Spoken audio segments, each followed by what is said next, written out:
Good morning all of you.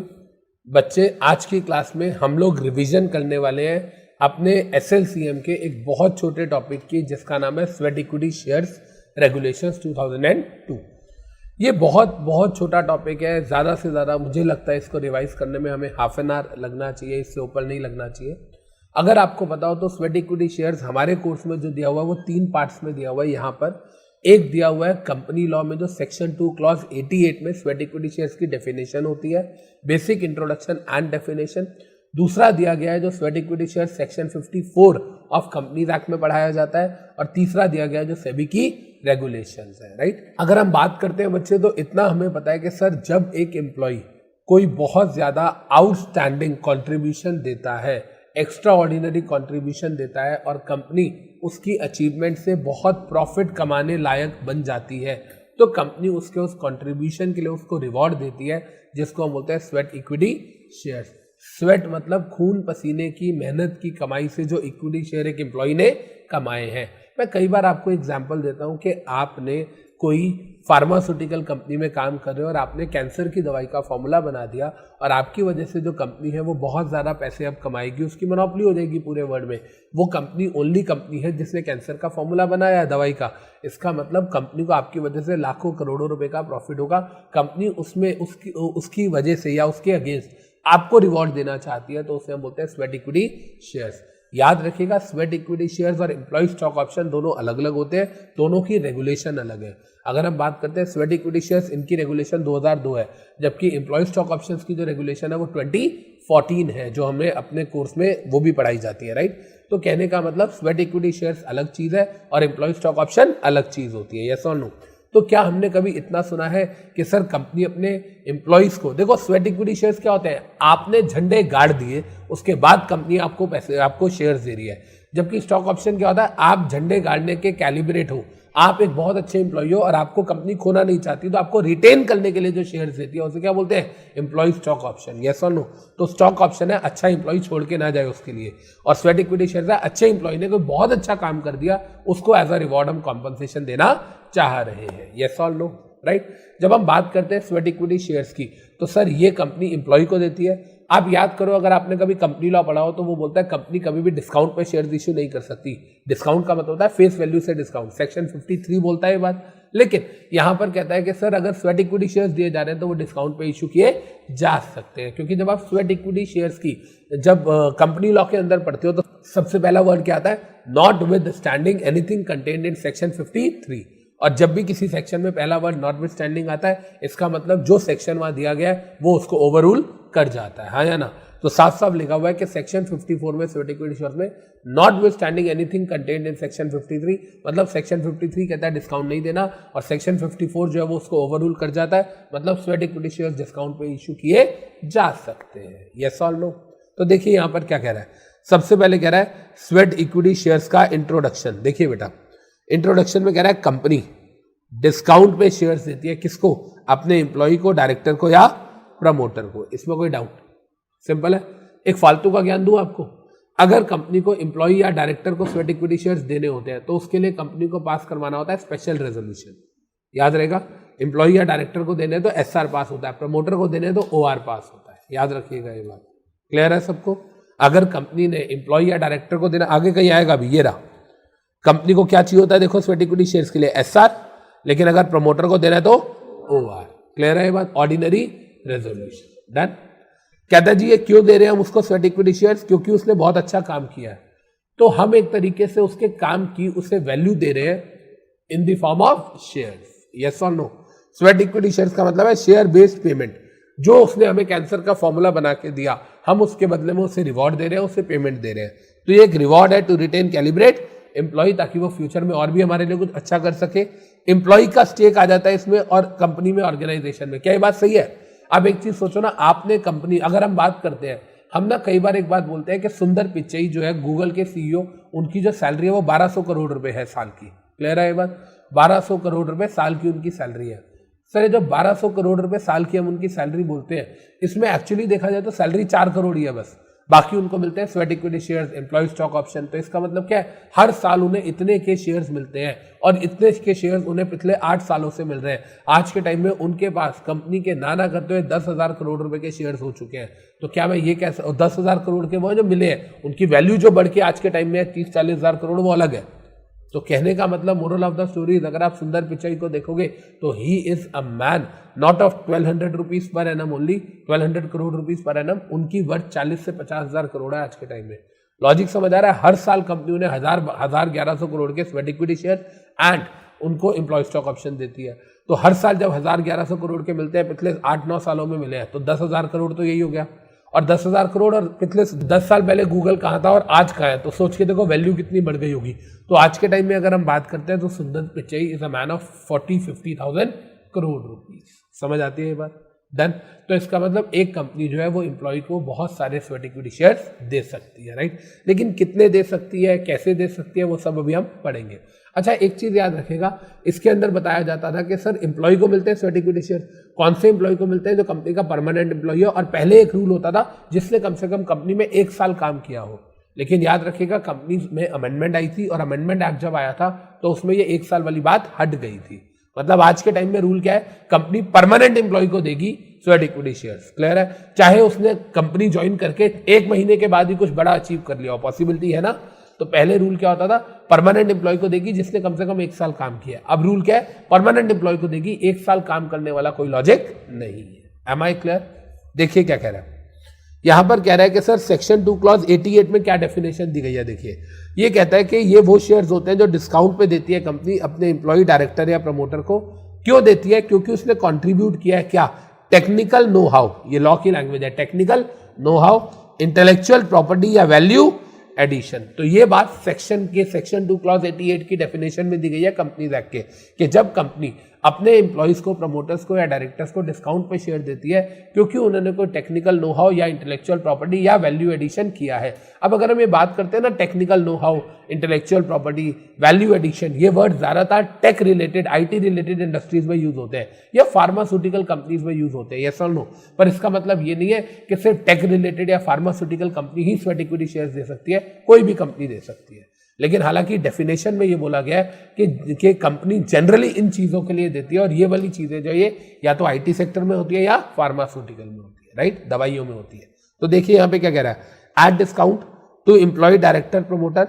Contribution क्यों दे रही है कंपनी? क्योंकि उस एम्प्लॉय ने, डायरेक्टर ने या प्रमोटर ने कॉन्ट्रीब्यूट किया है टेक, इंटेलेक्चुअल प्रॉपर्टी या वैल्यू एडिशन। मेरे एक रिलेटिव हुआ करते थे, ये बहुत बहुत पुराने ज़माने की बात है, अभी तो उनकी एज है अराउंड 55 और वो रिटायर हो चुके हैं।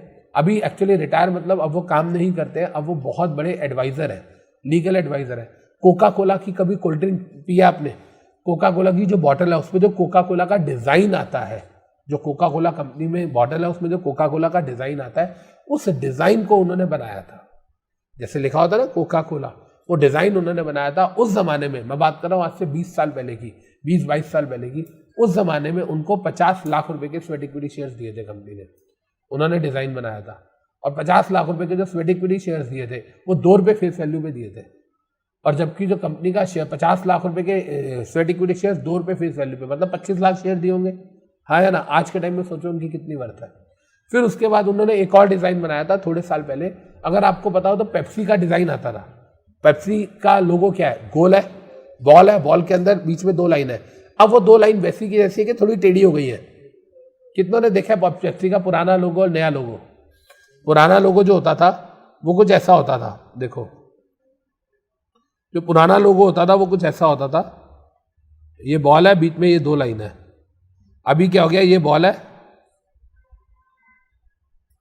ऐसे करके लाइन है टेढ़ी सी। कितनों को पता है ये बात? ये नया वाला लोगो उन्होंने बनाया, उसको ये बनाने के भी 1 करोड़ के स्वेट इक्विटी शेयर्स मिले। अब आप कहोगे सर इसमें है क्या? ऐसा नहीं होता। जिस बंदे ने रुपी वाला ये बनाया था उसको भी तो 50 लाख रुपए दिए थे गवर्नमेंट ऑफ इंडिया ने, यस और नो। रुपी का ये लोगो 3-4 साल पहले ही तो आया है, हाँ या ना। जिसने ये बनाया था चेन्नई का बंदा था, उसको 50 लाख रुपए दिए थे गवर्नमेंट ने, गवर्नमेंट ऑफ इंडिया ने। बहुत सारे लोगों को बोला था जो भी लोगो बनाना चाहे बना सकता है, हमें जिसका पसंद आएगा हम उसे इतना कॉन्ट्रीब्यूशन देंगे। तो उसको 50 लाख रुपए दिए थे और ये बड़ा अच्छा माना जाता है वाला लोगो। लेकिन ये कई लोगों का मानना है कि इंडिया के लिए अच्छा नहीं है। जब से ये र वाला लोगो आया है तब से रुपये की वैल्यू डाउन हो रही है। तो बहुत सारे ऐसे सो कॉल ज्योतिष और जैसे बेजान दारू वाला और कई होते हैं ना वो एस्ट्रो रीडर्स और कार्ड होल्डर्स, इन सब ने बोला है कि ये सिंबल इंडियन इकोनॉमी के लिए अच्छा नहीं है। जब से सिंबल आया इंडियन इकोनॉमी नीचे गिर रही है। But any how, in short कहने का मतलब क्या है, ये जो मैंने कहा कोका कोला और ये ट्रेडमार्क है ना, और ट्रेडमार्क किसके अंदर आता है, इंटेलेक्चुअल प्रॉपर्टी राइट्स के अंदर आता है। यस और नो, डन।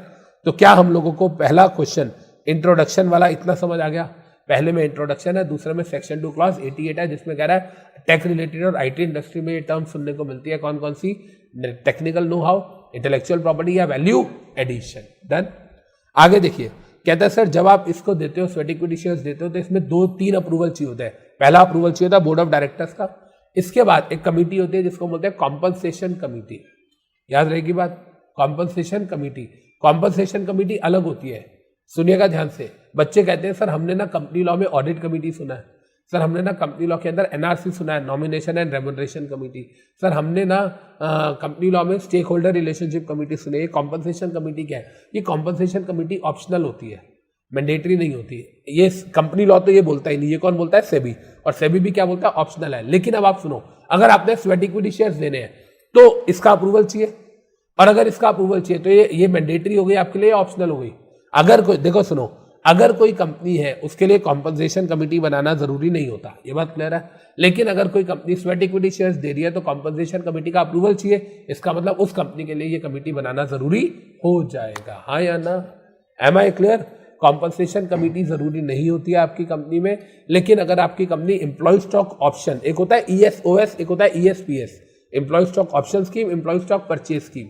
अगर आपकी कंपनी, दोबारा सुन लो, अगर आपकी कंपनी ESOS दे रही है, ये बात 2014 वाली रेगुलेशंस में पढ़ाई जाती है, या आपकी कंपनी स्वेट इक्विटी शेयर्स दे रही है, जो बात रेगुलेशन 2002 में पढ़ाई जाती है, दोनों के लिए आपको कॉम्पनसेशन कमेटी का अप्रूवल लेना पड़ेगा। और कॉम्पनसेशन कमेटी एक कमेटी ऑफ डायरेक्टर्स ही होती, याद रहेगा।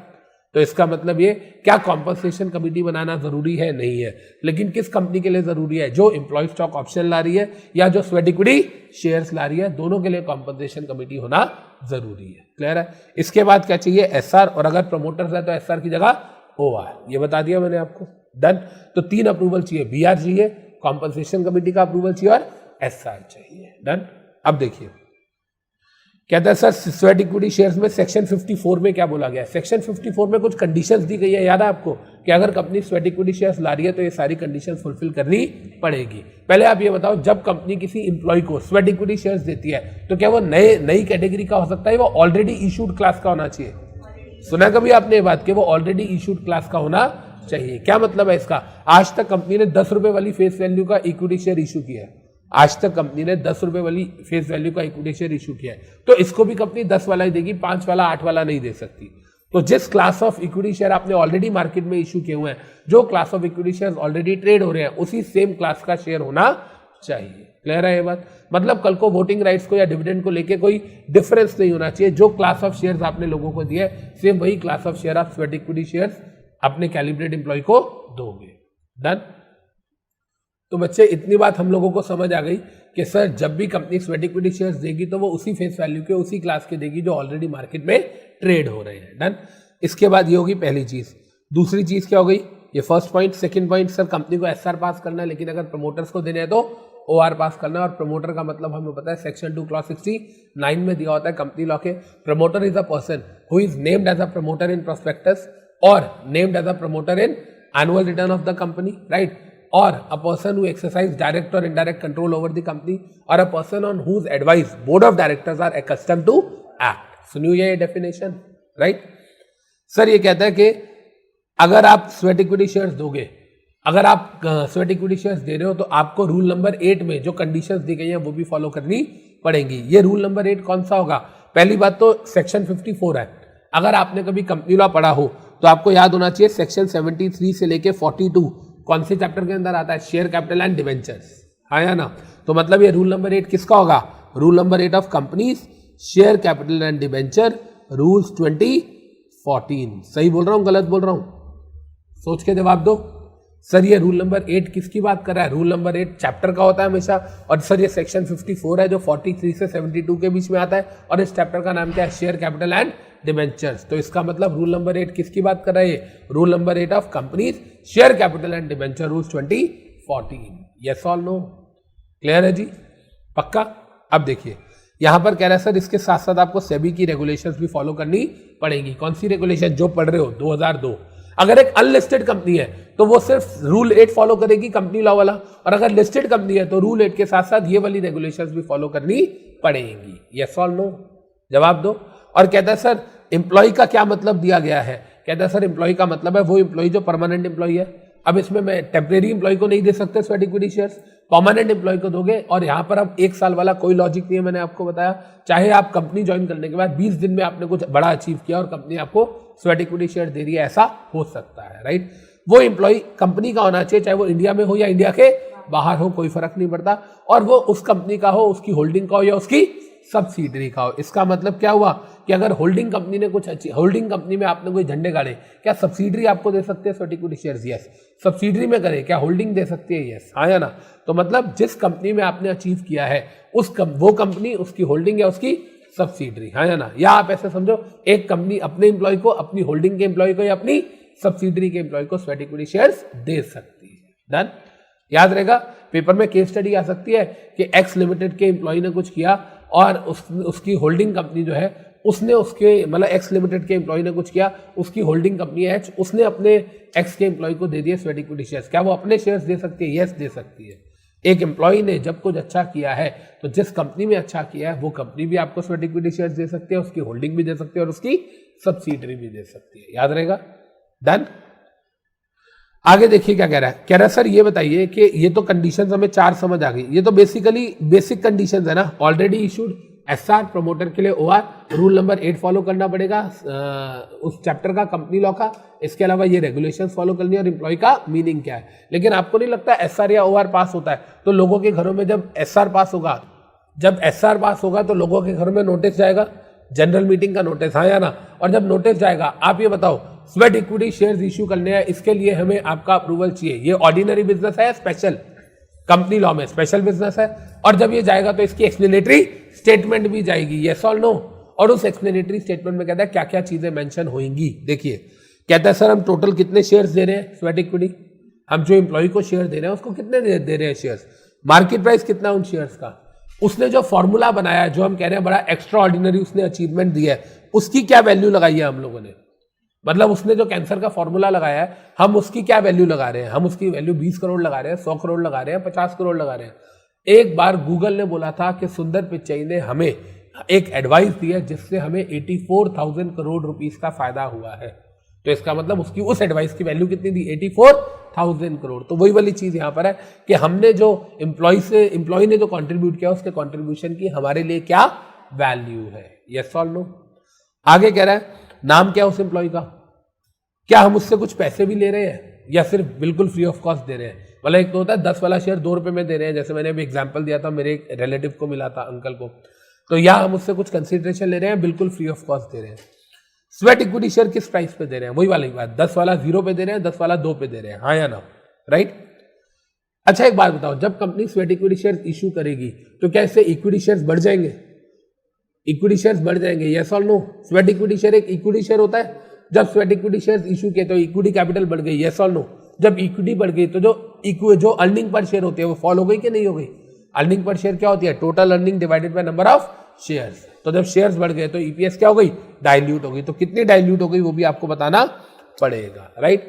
क्लियर है ये बात? और एक चीज और कहता है सर, अगर, अब सुनिएगा ध्यान से, कहता है सर अगर आप ये जो दे रहे हो स्वेट इक्विटी शेयर्स, अगर आप ये दे रहे हो अपने एमडी को, मैनेजर को या होल टाइम डायरेक्टर को, तो फिर तो ये कहता है 11% मैनेजरियल रेमुनरेशन में भी काउंट हो जाएगा। हाँ या ना? यस और नो? यहां क्या कह रहा है? आपने कभी सेक्शन 197 पढ़ा है ना कंपनी लॉ का, कि जब भी कंपनी है वो अपने टॉप लेवल को जो सैलरी देती है उसमें नेट प्रॉफिट के 11% से ज्यादा नहीं दे सकती। कंपनी लॉ याद आ रहा है? सबकी रेमुनरेशन मिला के 11%, उसमें से होल टाइम डायरेक्टर्स की 10% और बाकी 1% पार्ट टाइम डायरेक्टर्स की या नॉन एग्जीक्यूटिव डायरेक्टर्स की। सुना है? और अगर कंपनी में होल टाइम डायरेक्टर है नहीं तो नॉन एग्जीक्यूटिव डायरेक्टर को 3% तक रेमुनरेशन दी जा सकती है। सुना हुआ ये हम लोगों ने? ये सारी बात कहाँ पढ़ाई जाती है? कंपनी लॉ के सेक्शन 197 में। इन शॉर्ट में क्या कहना चाह रहा हूं, देखिए ये जो 11% वाली बात है, मैं क्या कहना चाह रहा हूं, ये वाली देखिए, सेक्शन 197 बोलता है कि एक कंपनी अपने डायरेक्टर्स को 11% से ज्यादा सैलरी नहीं दे सकती। तो जो आप स्वेट इक्विटी शेयर्स दे रहे हो किसको? डायरेक्टर को, एमडी को या मैनेजर को, तो ये उस 11% की लिमिट में काउंट हो जाएंगे, हाँ या ना? अगर नॉर्मल बेसिक एम्प्लॉय को दे रहे हो, प्रमोटर को दे रहे हो, तो काउंट नहीं होंगे। यस और नो? मान लो हमारी कंपनी का साल का प्रॉफिट है 1000 करोड़, 1000 करोड़ का 11% हो गया आपका 110 करोड़। सारे डायरेक्टर्स की तनख्वाह मिला के कितनी हो सकती है? 110 करोड़ एक साल में, हाँ या ना? अब उसमें से हमने किसी डायरेक्टर को 40 करोड़ के स्वेट इक्विटी शेयर्स दिए थे, तो कहता है वो 110 में से 40 भी माइनस होगा, बाकी सैलरी कितनी रह जाएगी? 70 करोड़ रह जाएगी। यस और नो? समझ आया सबको? याद है, पढ़ा हुआ है हमने ये हमने कंपनी लॉ में भी पढ़ा, और जब मैंने डिटेल चैप्टर पढ़ाया होगा तब भी समझाया होगा। क्लियर है ये बात? पक्का? लेकिन कंपनी एक एम्प्लॉय को दे रही है, और एम्प्लॉय तो 197 में नहीं आता, तब ये 11% की लिमिट पे काउंट नहीं होगा, हाँ या ना? डन? क्योंकि याद है 197 सिर्फ मैनेजेरियल रेम्यूनरेशन की बात करता है। क्लियर है बेटा? चले आगे।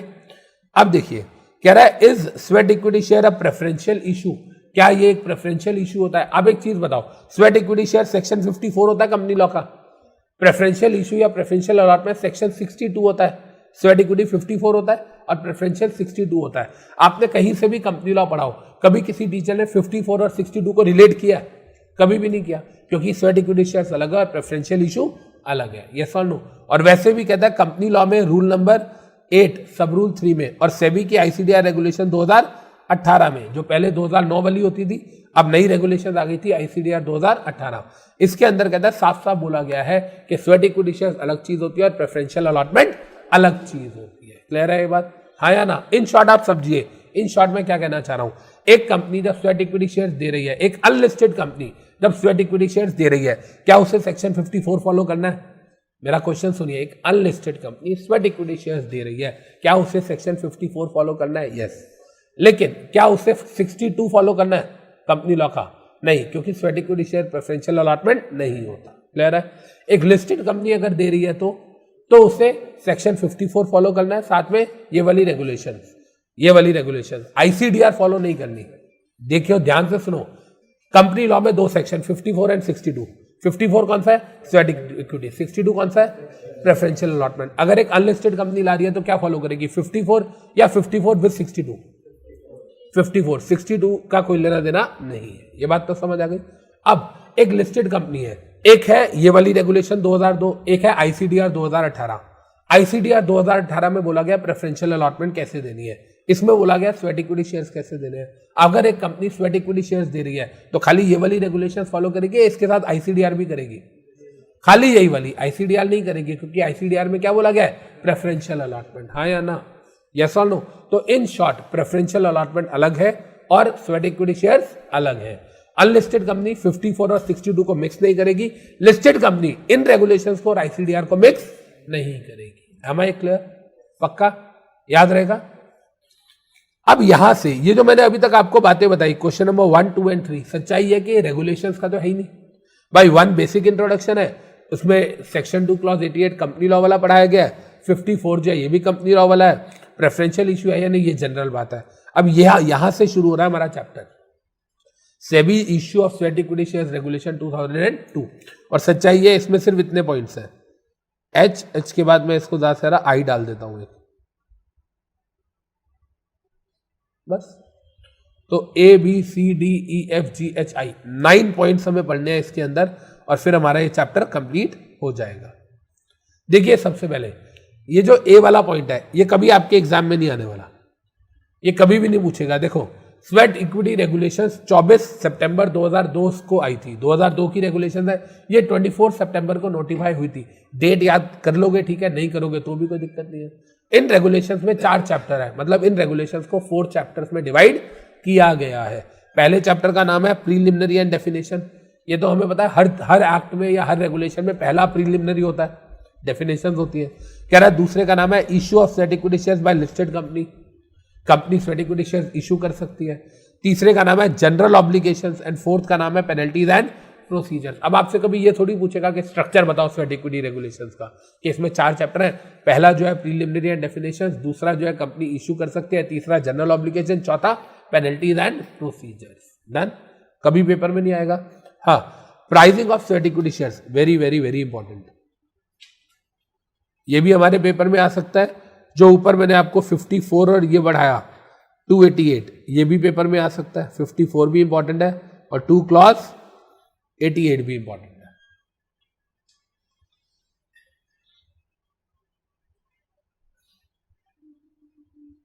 आ जाए, देखिए pricing of sweat equity shares, यार ये ना बहुत मजेदार टॉपिक है। कंपनी, लिस्टेड कंपनी की बात कर रहे हैं अब ये 2002 पे आ चुके हैं हम, इसका मतलब अब हम कंपनी लॉ से बाहर आ गए। अब हम किसकी बात कर रहे हैं? स्वेट इक्विटी रेगुलेशंस की बात कर रहे हैं, 2002 वाले की। यस और नो? मेरी बात को सुनेगा ध्यान से। कहता है सर रिलायंस कंपनी जो है वो अपने एम्प्लॉय को स्वेट इक्विटी शेयर देना चाह रही है। तो अभी हमने बोला था कि मार्केट प्राइस बताना पड़ेगा शेयर का कितना चल रहा है, और स्वेट इक्विटी शेयर आप कैसे कैलकुलेट करोगे कि स्वेट इक्विटी शेयर की क्या वैल्यू है। मेरी बात सुनना ध्यान से। हमारी कंपनी जो है वो एम्प्लॉय को कहती है आपने हमारे लिए अच्छा काम किया, हम आपको स्वेट इक्विटी शेयर दे रहे हैं। सुनिएगा जो मैं कह रहा हूं, आपने जो हमारे लिए किया उसकी वैल्यू 3000 करोड़ है। इसका मतलब कंट्रीब्यूशन की वैल्यू कितनी है? 3000 करोड़। क्लियर है ये बात? तो हम आपको कितने के शेयर्स देंगे? अब 3000 करोड़ के। यस और नो? आपने जो हमारे लिए किया उसकी कंट्रीब्यूशन की वैल्यू 3000 करोड़ है, ठीक है, या उसकी वैल्यू 10,000 करोड़ है, हम आपको उसमें से 3000 करोड़ देना चाह रहे हैं। ये बात क्लियर है? आपने जो हमारी कंपनी के लिए किया वो कितना बेनिफिशियल है? 10,000 करोड़। हम आपको एज अ रिवॉर्ड कितने देने चाह रहे हैं? 3000 करोड़। इसमें कोई डाउट? अब वो 3000 करोड़ जो हम आपको देना चाह रहे हैं उसको divided by price of sweat equity share करेंगे, तभी तो पता चलेगा कितने स्वेट इक्विटी शेयर देने हैं। यस और नो? हाँ या ना? तो कहता है स्वेट इक्विटी शेयर, एक स्वेट इक्विटी शेयर का प्राइस कैसे कैलकुलेट होगा। क्वेश्चन समझ आ रहा है? आपने हमारे लिए 10,000 करोड़ का काम किया, हम उसके लिए आपको 3000 करोड़ का कंट्रीब्यूशन देना चाह रहे हैं। 3000 करोड़ डिवाइडेड बाय प्राइस पर स्वेट इक्विटी शेयर आएगा, तभी तो टोटल नंबर ऑफ शेयर्स आएंगे। हाँ या ना? यस और नो? तो कहता है बस एक शेयर का, स्वेट इक्विटी शेयर का प्राइस कैसे कैलकुलेट होगा। सुनिए, कहता है इतना आपको पता है कि आपको 3 अप्रूवल चाहिए, बीआर प्लस कॉम्पनसेशन कमेटी का अप्रूवल प्लस एसआर या ओआर। हाँ या ना? कहता है सर जिस, ध्यान से समझिएगा क्या कह रहा है, कह रहा है जिस मीटिंग में आप यहां जीएम नहीं आएगा या बीएम आएगा। कहता है सर हम pricing of sweat equity share कैसे कैलकुलेट करेंगे। देखिए क्या कहता है, कहता है सबसे पहले जिस दिन हमारी जनरल मीटिंग हो रही है हमें बीआर चाहिए होता है, कॉम्पनसेशन कमेटी का अप्रूवल चाहिए होता है और एसआर चाहिए होता है। कहता है वो एसआर जिस दिन जनरल मीटिंग में पास हुआ उस जनरल मीटिंग से 30 दिन पहले की एक डेट लेंगे। मतलब जनरल मीटिंग मान लो हमारी हो रही है 1 अक्टूबर को, तो उससे 30 दिन पहले की डेट आ गई 1 सितंबर। क्लियर है ये बात? हाँ या ना? जिस दिन हमने जनरल मीटिंग में एसआर पास किया है, जो डेट ऑफ जीएम है उससे 30 डेज पहले की डेट पे आ जाओ। तो जीएम से 30 डेज पहले की जो डेट है वो क्या है? Relevant date. ये बात समझ आ गई? हाँ या ना? अभी मैं आपको बता रहा हूं प्राइसिंग कैसे कैलकुलेट करनी है। पहले मैंने क्या बोला, जो जीएम है, जिस दिन जीएम हुई उस जीएम से कौन से दिन, कितने दिन पहले आ जाओ? 30 डेज पहले। उस डेट को हम क्या बोलेंगे? Relevant date. ये बात क्लियर है? कहता है फिर हम देखेंगे रेलेवेंट डेट वाले दिन, हम देखेंगे कि इस दिन हमारी कंपनी की शेयर्स की ट्रेडिंग कितने रुपए की हुई है बीएससी और एनएससी पे। मान लो हमारी कंपनी बीएससी पे लिस्टेड है, फिर तो कोई दिक्कत नहीं है, दोनों पे लिस्टेड है। तो कहता है हम देखेंगे रेलेवेंट डेट वाले दिन ज्यादा ट्रेडिंग कहां हुई है। ये बात समझ आ रही है? सबसे पहला पॉइंट नंबर 1 क्या है? जीएम का दिन। जीएम से कितने दिन पहले देखेंगे? 30 डेज पहले। जो डे आएगा उसका नाम क्या है? Relevant date. उस दिन हम क्या देखेंगे? अगर हमारी कंपनी 2 online national wide stock exchanges पे लिस्टेड है तो किसमें ज्यादा ट्रेडिंग हुई है। मान लो उस दिन बॉम्बे स्टॉक एक्सचेंज पे हुई है 10 करोड़ की ट्रेडिंग, नेशनल स्टॉक एक्सचेंज पे हुई है 9 करोड़ की ट्रेडिंग, तो हायर किस पे हुई है? बीएससी पे। तो अब हम बीएससी को कंसीडर करेंगे, एनएससी को छोड़ देंगे। ये बात समझ आ गई? हाँ या ना? जवाब दो। और जो बीएससी वाली है, कहता है फिर उस पर हम देखेंगे पिछले 2 हफ्ते की एवरेज। क्या लेंगे? पिछले 2 हफ्ते की एवरेज या पिछले 6 महीने की average, whichever is higher. Average कैसे कैलकुलेट करनी है किसकी, मैंने वो नहीं बताई। अभी मैंने क्या बताया? जनरल मीटिंग वाला दिन। जनरल मीटिंग वाले दिन से 30 दिन पहले क्या गई? Relevant date. उस दिन देखेंगे बीएससी एनएससी दोनों पे हमारी कंपनी लिस्टेड है, ज्यादा ट्रेडिंग किस पे हुई है उस दिन, बीएससी पे या एनएससी पे। जिसपे ज्यादा ट्रेडिंग हुई है उसको कंसीडर करेंगे, दूसरी स्टॉक एक्सचेंज को इग्नोर कर देंगे। ये बात समझ आ गई? अब जिसमें ज्यादा ट्रेडिंग हुई है उसमें पिछले 2 हफ्ते की या पिछले 6 महीने की एवरेज लेंगे, विच एवर इज हायर। ये बात समझ आ रही है? जो प्राइस आएगा वो वाला प्राइस होना चाहिए। लेकिन वो मिनिमम प्राइस होगा किसका, स्वेट इक्विटी शेयर्स का। सर हम पिछले 2 महीने की एवरेज लेंगे या पिछले आप कह रहे हो 6 महीने 2 हफ्ते की एवरेज, 2 वीक्स या 6 मंथ्स, आई रिपीट इधर 2 वीक्स और 6 मंथ्स, 2 महीने नहीं, इधर 2 वीक्स और 6 मंथ्स की एवरेज। सर किसकी, कहता है एवरेज लेंगे weekly high and low of closing price की। एवरेज किसकी लेंगे, high and low of closing price. Sir एक क्लोजिंग प्राइस क्या है, आपने हमें कभी पढ़ाया होगा, जब लेक्चर पढ़ाया होगा, अभी याद नहीं आ रहा, रिवाइज कराओ, फटाफट से सुनिएगा ध्यान से। मान लो फॉर एग्जांपल ये जीएम वाली डेट है 1 अक्टूबर, ठीक है, इससे 30 दिन पहले की जो डेट आ गई, रेलेवेंट डेट, वो आ गई 1 सितंबर। क्लियर है। अब 1 सितंबर से पिछले 2 हफ्ते लेने हैं ट्रेडिंग के, हाँ या ना। पहले तो ये बताओ एक हफ्ते में ट्रेडिंग कितनी बार होती है, एक हफ्ते में ट्रेडिंग 5 बार होती है, मंडे टू फ्राइडे, यस और नो। अब आप मान लो ये वीक 1 है और ये मान लो वीक 2 है, इसमें कोई डाउट, क्या वीक 1 में भी 5 बार ट्रेडिंग हुई होगी और वीक 2 में भी 5 बार ट्रेडिंग हुई होगी, हाँ या ना। और क्या रोज शेयर बंद हुआ होगा प्राइस, मान लो Monday Tuesday Wednesday Thursday Friday, मान लो वीक 1 में हुआ पहले दिन 48 पे बंद, दूसरे दिन बंद हुआ हमारा 49 पे, तीसरे दिन बंद हुआ 47 पे, चौथे दिन बंद हुआ 51 पे, फिर हुआ 45 पे। क्लियर है ये बात।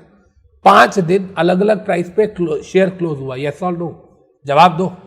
ऐसी वीक 2 की बात करते हैं, सर इसमें हुआ 51 पे, फिर इसमें हुआ 53 पे, फिर इसमें हुआ 52 पे, फिर इसमें हुआ 51 पे, फिर इसमें हुआ 52 पे। क्लियर है ये बात, राइट। अब आप सुनिए, ये डेली आपका क्या है, क्लोजिंग प्राइस। अब वीक 1 की बात करते हैं, इसमें हाईएस्ट क्लोजिंग प्राइस कौन सा रहा है, 51, लोएस्ट कौन सा रहा है, 45। तो 51 प्लस 45 डिवाइडेड बाय 2 कर दो, कितना आ रहा है, 51 प्लस 45 डिवाइडेड बाय 2 कर दो, कितना आ रहा है, 48 आया। क्या ये 48 एक वीक का प्राइस हुआ, जवाब दो। ऐसी वीक 2 में हाईएस्ट कितना है, देखो 53, लोएस्ट कितना है 51, तो इसका एवरेज कितना आ गया 52। तो 48 प्लस 52 डिवाइडेड बाय 2 कर दो, तो प्राइस कितना आ गया 50 रुपीज। यस और नो, पॉइंट समझ आया।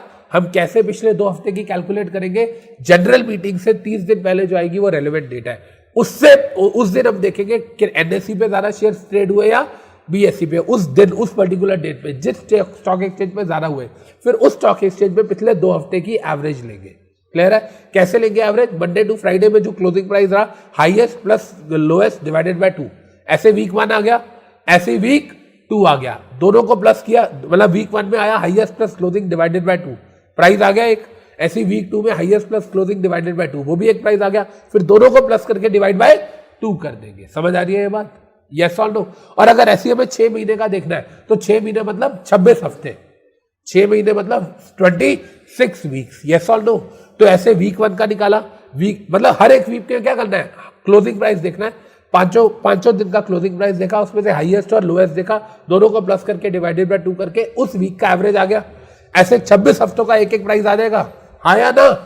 और उसकी फिर हम डिवाइड बाय 26 करके एवरेज प्राइस निकाल लेंगे, यस और नो। तो लास्ट 2 वीक्स का क्लोजिंग प्राइस का एवरेज या लास्ट 26 वीक्स का क्लोजिंग प्राइस का एवरेज, व्हिचएवर इज हायर, वो उस स्वेट इक्विटी शेयर का प्राइस होना चाहिए। और फिर उसको हम टोटल 3000 करोड़ से डिवाइड करेंगे, तब पता चलेगा उसे कितने नंबर ऑफ शेयर्स हमें देने हैं, हाँ या ना, यस और नो। कोई बच्चा जिसको अभी इसको लेके क्लैरिटी नहीं है, प्लीज रेज योर हैंड्स, ईमानदारी से। जीएम वाला दिन, जीएम से 30 दिन पहले रेलेवेंट डेट, रेलेवेंट डेट पे देखेंगे बीएससी या एनएससी, एक पे लिस्टेड है फिर तो कोई दिक्कत ही नहीं है, 2 नेशन वाइड पे दिक्कत है, अगर है लिस्टेड तो देखेंगे रेलेवेंट डे वाले दिन ज्यादा ट्रेडिंग किस पे हुई है, जिस पे हुई है उसको कंसीडर करेंगे। फिर उस स्टॉक एक्सचेंज से पिछले 2 हफ्ते के प्राइस या पिछले 26 हफ्ते के प्राइस, पर वीक में 5 ट्रेडिंग सेशन होंगे, उसमें से हाईएस्ट और लोएस्ट जो क्लोजिंग प्राइस होगा प्लस करके डिवाइड बाय 2 करेंगे, एक वीक का एवरेज आ गया। ऐसे 2 हफ्तों का एवरेज लेंगे या 26 हफ्तों का, दोनों में से जो हायर प्राइस, जैसे हमने 2 हफ्ते का लिया, अभी पहले वीक 1 में हायर लो लिया, देखो इधर पहले वीक 1 में 51 45 लिया, एवरेज करके 48 आया, फिर वीक 2 में 53 51 लिया, एवरेज करके 52 आया, फिर 42 और 52 इनका भी तो एवरेज लिया ना हमने, हाँ या ना, इनको भी तो प्लस करके डिवाइड बाय 2 किया। तो वीकली में 2 हफ्ते का करेंगे और 6 मंथ्स में 26 वीक्स का करेंगे। यहाँ 2 हफ्ते का करके डिवाइड बाय 2 करा, वहां ऐसे 26 हफ्तों का करके डिवाइडेड बाय 26 करेंगे, यस और नो, जवाब दो। और फिर जो हायर प्राइस आएगा 6 महीने वाला या 2 हफ्ते वाला, विच एवर इज हायर, वो मिनिमम प्राइस हो जाएगा स्वेट इक्विटी शेयर्स का। फिर उसको टोटल कंट्रीब्यूशन जो हमने देना आपको रिवॉर्ड, उससे डिवाइड करेंगे तो number of sweat equity shares आ जाएंगे। हाँ या ना? चले आगे। अगर किसी को कोई दिक्कत है फिर बोल रहा हूं, पूछ लो। आई होप क्लियर हो गया होगा, पक्का? अब देखिए यहां देखो क्या कह रहा है, सर प्राइस कौन सा लेंगे? उस स्टॉक एक्सचेंज का लेंगे जिसका हायर ट्रेडिंग वॉल्यूम है। किस दिन? रेलेवेंट डेट वाले दिन। आगे कह रहा है sir valuation of IPR. Valuation of IPR में क्या बोल रहा है? सर इंटेलेक्चुअल प्रॉपर्टी राइट्स की वैल्यूएशन कैसे होगी? अब सुनिए ध्यान से, ये तो पता चल गया कि शेयर्स की कैलकुलेशन कैसे होगी, हाँ या ना? सर शेयर्स की कैलकुलेशन कैसे होगी, कितने शेयर्स देंगे, ये तो पता चल गया। सर आपने जो फॉर्मूला हमें बना के दिया है उसकी वैल्यू 10,000 करोड़ है, ये कैसे पता चलेगा? आपने जो हमें फॉर्मूला बना के दिया उसकी वैल्यू 10,000 करोड़ है, ये कैसे पता चलेगा? क्वेश्चन क्लियर है, हाँ या ना? कहता है सर उसके लिए मर्चेंट बैंकर अपॉइंट होगा। मर्चेंट बैंकर एक्सपर्ट और वैल्यूअर्स के साथ कैलकुलेट करेगा और साथ में एक इंडिपेंडेंट चार्टर्ड अकाउंटेंट से सर्टिफिकेट भी लेगा। इन शॉर्ट कहने का मतलब क्या है, मर्चेंट बैंकर की ड्यूटी है कि वो एक्सपर्ट को और वैल्यूअर्स को बुलाए, और वैल्यूअर्स का वही मतलब है जो सेक्शन 247 ऑफ कंपनीज एक्ट में गिवन है, हाँ या ना? रजिस्टर्ड वैल्यूअर्स है ना, कभी आपने कहता है उनको बुलाएगा, और साथ में जो कंट्रीब्यूशन की वैल्यू निकालेगा वो बाद में एक इंडिपेंडेंट सीए से सर्टिफिकेट भी लेगा। सिंपल सी बात है। तो जब आपने कंपनी के कैलिब्रेट एम्प्लॉय हो और आपने कंपनी के लिए कुछ बहुत अच्छा कंट्रीब्यूशन दिया है, उस कंट्रीब्यूशन की वैल्यू 10,000 करोड़ है, या सुंदर पिचाई ने जो कंट्रीब्यूशन दिया था उसकी वैल्यू 84,000 करोड़ थी, वो कैसे कैलकुलेट हुई होगी? मर्चेंट बैंकर ने एक्सपर्ट और वैल्यूअर्स के साथ मिलकर प्राइसिंग करी होगी, उसका फाइनली कंट्रीब्यूशन की वैल्यू निकाली होगी और एक इंडिपेंडेंट सीए से सर्टिफिकेशन लिया होगा, हाँ या ना? ये हमारे देश का लॉ है, पता नहीं सुंदर पिचाई ने गूगल में कैसे कंट्रीब्यूशन किया होगा या उसकी क्या वैल्यू रही होगी वो देखेंगे। स्टीव वॉजनाइक अगर आपको बताओ तो वो स्टीव जॉब्स जाने के बाद नया सीईओ है एप्पल का। एप्पल की सेल बहुत ज्यादा ड्रास्टिकली फॉल हुई है, इंडिया में 23% एप्पल की सेल फॉल हो गई है, हाँ या ना? इसमें काफी हद तक सैमसंग का इतना रोल नहीं रहा, सैमसंग का मार्केट शेयर नहीं बढ़ा लेकिन एप्पल का गिर गया। तो अल्टीमेटली इसका मतलब क्या है, दूसरे प्लेयर्स आ गए।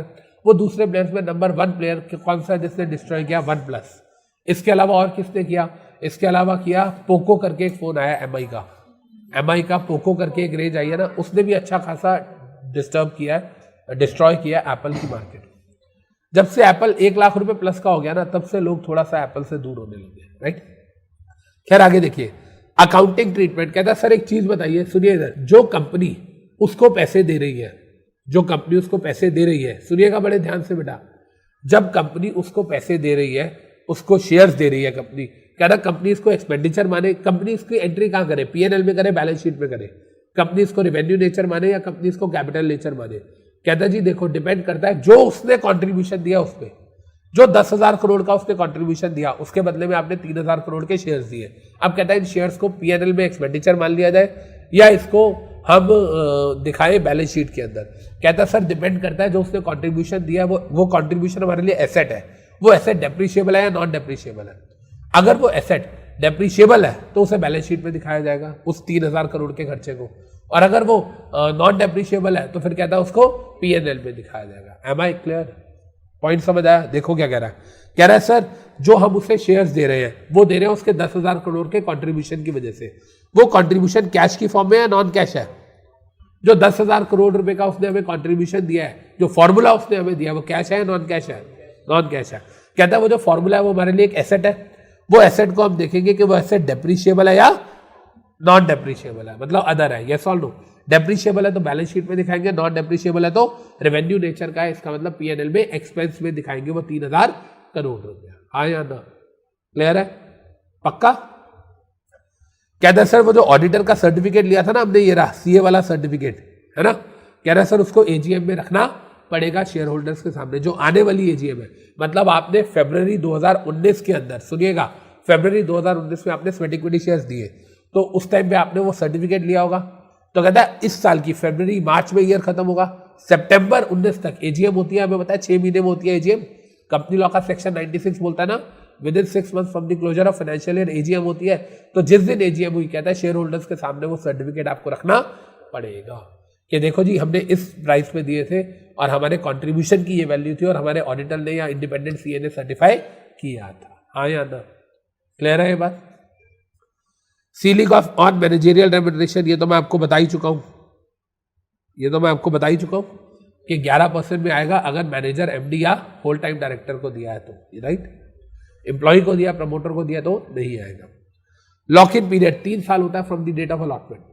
स्वेट इक्विटी शेयर्स को आप 3 सालों तक बेच नहीं सकते। क्लियर है जी, ये बात याद रहेगा।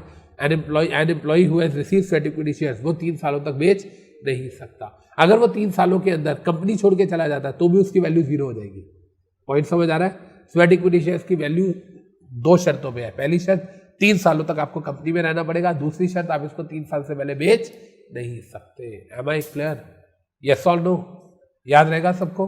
चले आगे। Listing of sweat equity shares. कहता है क्या स्वेट इक्विटी शेयर्स की लिस्टिंग होगी? कहता है जी आप जिस स्टॉक एक्सचेंज पे बाकी शेयर्स आपके लिस्ट हैं आप इसको भी लिस्ट करा दो, क्योंकि जिस एम्प्लॉय को आपने दिया वो 3 साल के बाद तो बेच सकता है ना, तो 3 साल बाद लिस्ट कराओगे, इससे बेटर अभी करा दो। आपको याद है ना, लिस्टिंग अप्रूवल बार बार लेना पड़ता है। ऐसा नहीं है कि एक लिस्टेड कंपनी है तो वो दोबारा नहीं लेगी। लिस्टिंग परमिशन हमेशा किसको मिलती है? स्पेसिफाइड नंबर ऑफ शेयर्स को, हाँ या ना। तो एक कंपनी ने मान लो 100 करोड़ रुपए के शेयर्स इशू कर रखे हैं पब्लिक को, और उसी कंपनी ने 10 करोड़ रुपए के शेयर्स एक एम्प्लॉय को दिए स्वेट इक्विटी शेयर्स, तो ये 10 करोड़ वाले शेयर्स को भी तो वो 3 साल बाद ट्रेड कर सकता है ना। तो जब आप इशू कर रहे हो आपको उसे लिस्ट करवाना पड़ेगा। यस और नो? जवाब दीजिए। क्लियर है सबको? स्टॉक एक्सचेंज लिस्टिंग अप्रूवल देगी। आप लिस्टिंग के लिए जाओ, वो अप्रूवल देगी, लेकिन एक शर्त है, वो देखेगी। एक चीज समझो, आप स्टॉक एक्सचेंज के पास जा रहे हो, रिलायंस कंपनी जो है वो अपने एम्प्लॉय को स्वेट इक्विटी शेयर्स देती है, और फिर वो जाती है बीएससी एनएससी के बाद और बोलती है हमें लिस्ट कर दो, ये वाले स्वेट इक्विटी शेयर्स भी लिस्ट कर दो, जो फीस बनती है ले लो। स्टॉक एक्सचेंज देखेगी कि क्या आपने जो स्वेट इक्विटी शेयर्स दिए हैं वो देते हुए इन रेगुलेशंस को वायलेट तो नहीं किया। अगर आपने इन रेगुलेशंस को कंप्लाई किया है तो आपको अप्रूवल मिलेगा, वरना नहीं मिलेगा। यस और नो? लॉजिकली बात तो ठीक है, पक्का? चले आगे। अच्छा, कहता है एक बात बताइए, क्या हमें यह समझ आ गया, इधर सुनिए, क्या हमें यह समझ आ गया कि आपने जो कंट्रीब्यूशन दिया उसकी वैल्यू कैसे कैलकुलेट करेंगे? मर्चेंट बैंकर एक्सपर्ट को बुलाएगा और सीए को, राइट।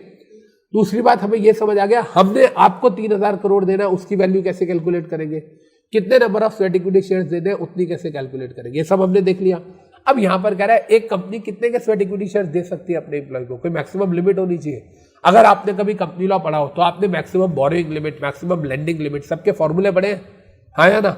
ऐसे कहता है स्वेट इक्विटी शेयर्स में भी मैक्सिमम लिमिट है। सुन लो क्या कहता है, कोई भी एक कंपनी 1 साल के अंदर, कोई भी एक कंपनी, यहां मैंने फालतू का ज्ञान लिखा हुआ है बिकॉज ये आपके मॉड्यूल में दे नहीं रखा, पर एक केस स्टडी में आ सकता है। कोई भी एक कंपनी 1 साल के अंदर अपने किसी एम्प्लॉय को या सारे एम्प्लॉयज को मिला के 15% of the paid up equity या 5 करोड़ विचएवर इज हायर, इससे ज्यादा के स्वेट इक्विटी शेयर्स नहीं दे सकती। याद रखिएगा, 1 साल में एक कंपनी ने 2 एम्प्लॉयज को स्वेट इक्विटी शेयर्स देने हैं, 1 को देने हैं, 5 को देने हैं, सारे एम्प्लॉयज को मिला के कितने दे सकती है sweat equity shares? 15% of its paid up equity, paid up capital नहीं, पेड अप इक्विटी या 5 crore whichever is higher.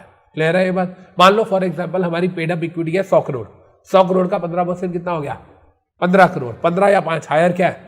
15 crore. तो 1 साल में 15 करोड़ से ज्यादा की स्वेट इक्विटी हम नहीं दे सकते। क्लियर है? हाँ या ना? एक कंपनी 1 साल में मैक्सिमम कितना स्वेट इक्विटी इशू कर सकती है? अपनी पेड अप इक्विटी का 15% या 5 crore whichever is higher. Am I clear? जवाब दो।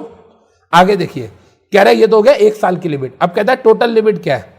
कहता है भाई साहब कभी भी टोटल लिमिट की अगर हम बात करें, मान लो, इधर सुनिए ध्यान से, मान लो फॉर एग्जाम्पल पिछले साल का एग्जाम्पल लेते हैं। पिछले साल हमारी पेड अप इक्विटी थी 100 करोड़, हम दे सकते थे 15 करोड़ या 5 विचएवर इज हायर, हमने दे दिया 15 करोड़, इसमें कोई डाउट? अब हम अगले साल पे आ गए, अभी भी पेड अप इक्विटी हमारी कितनी है? जो हमारी कंपनी है वो 1 साल में 15% ऑफ पेड अप इक्विटी से ज्यादा नहीं दे सकती स्वेट इक्विटी शेयर्स, और कभी भी उसके total number of sweat equity shares जो उसने पिछले साल इशू किए, जो इस साल इशू किए, जो उससे पिछले साल इशू किए, सारे मिला के पेड अप इक्विटी का 25% से ज्यादा नहीं हो सकता। याद रखिएगा ये बात। इन ईयर कितना नहीं हो सकता? इन ईयर पेड अप इक्विटी के 15% से ज्यादा नहीं होता, और इन टोटलिटी आज तक के सारे मिला के पेड अप इक्विटी के 25% से ज्यादा नहीं हो सकते। Am I clear? याद रहेगा। देखिए टोटल स्वेट इक्विटी शेयर्स जो आज तक इशू किए, इस साल, पिछले साल, अगले साल, मतलब उससे पिछले साल, तो 25% ऑफ पेड अप इक्विटी से ज्यादा नहीं हो सकता। क्लियर है ये बात? इसका मतलब इन शॉर्ट हमारी पेड अप इक्विटी, इधर हमारी पेड अप इक्विटी है, ध्यान से सुनेगा, हमारी पेड अप इक्विटी है 100 करोड़, तो 1 साल में हम कितने से ज्यादा नहीं दे सकते? 15, और बाकी सारे सालों में मिला के टोटल, मतलब 15 पिछली बार दिया, 10 इस बार दे दिया, 25 हो गया, इससे ज्यादा नहीं दे सकते। यस और नो, जवाब दो। क्लियर है? लेकिन कहते हैं सर जो स्टार्टअप कंपनीज होती है, जो स्टार्टअप कंपनीज होती है, आपने कभी कंपनी लॉ में स्टार्टअप कंपनी सुना होगा या आपने कभी सेटिंग अप में भी स्टार्टअप पढ़ा होगा। कहता है स्टार्टअप वो होती है जिसको पहले 5 साल के अंदर स्टार्टअप का स्टेटस मिलता है। यस और नो, याद है? सुना हुआ है आपने? स्टार्टअप कंपनीज पढ़ा हुआ कभी? कहता है सर जो स्टार्टअप कंपनी है उसके लिए लिमिट 25% की नहीं है, 50% की है, और वो भी 25% ऑफ पेड अप इक्विटी था, अब 50% ऑफ पेड अप कैपिटल है। याद रखिएगा ये बात। देखिए मैं क्या कह रहा हूं, total sweat equity shares for startup company कितना हो सकता है? Less than equal to 50% of paid up capital. यहां कितना है? Paid up equity. यहां भी कितना है? Paid up equity. लेकिन स्टार्टअप के लिए कितना है? Paid up capital. लेकिन कब तक हो सकता है ये वाली limit? Up to 5 years of COI, क्योंकि 5 साल के बाद आप स्टार्टअप नहीं माने जाते। पता ना ये बात हमें पढ़ाई जाती है। स्टार्टअप पॉलिसी मोदी गवर्नमेंट लाई थी। मोदी साहब ने अगर आपको याद हो तो लाल किले पे खड़े होकर 15 अगस्त को स्टार्टअप की बात की थी। जो उन्होंने 15 अगस्त 2015 में जो उन्होंने स्पीच दी थी उसमें स्टार्टअप का जिक्र किया था उन्होंने।